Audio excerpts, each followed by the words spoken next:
এই জন্যই আমি ইংরেজি শিখি। এই জন্যই আমি তোমাকে পছন্দ করি। এই জন্যই সে তোমাকে অপছন্দ করে। এই জন্যই আমি চাকরিটা ছেড়ে দিয়েছি। এই জন্যই কি তুমি সেখানে গিয়েছো?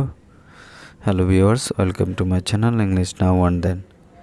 ভিডিওর শুরুতে আমি যে সেন্টেন্সগুলো রিড আউট করেছি এবং এই সেন্টেন্সগুলোর মধ্যে কমন যে ফ্রেজটি রয়েছে এই জন্যই, এবং এর জন্য আমরা ইংরেজিতে ব্যবহার করব দ্যাটস ওয়াই। আরও ভালোভাবে বোঝার জন্য আমরা একটা স্ট্রাকচার ব্যবহার করব এবং স্ট্রাকচারটা হলো that's why and then rest of the sentence.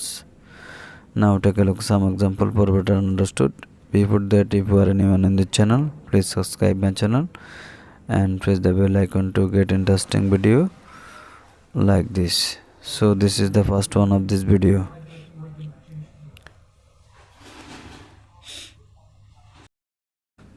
এই জন্যই আমি ইংরেজি শিখি। That's why I learn English. এই জন্য আমি তোমাকে পছন্দ করি। That's why I like you. And the next sentence of this video. এই জন্য সে তোমাকে অপছন্দ করে। That's why he or she dislike you. এই জন্য আমি চাকরিটা ছেড়ে দিয়েছি। That's why I have left the job.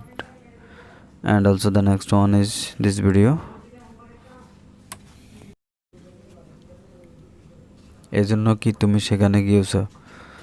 এবং এই সেন্টেন্সটা ইংলিশ ট্রান্সলেট কী হবে তো অবশ্যই কমেন্ট বক্সে লিখে জানাবেন। That's all for the videos. Hope you are enjoying this video till the end. Please do like, share and comments. Never mistake to subscribe this channel. Thank you once again. See you next video. Till then, Allah Hafiz.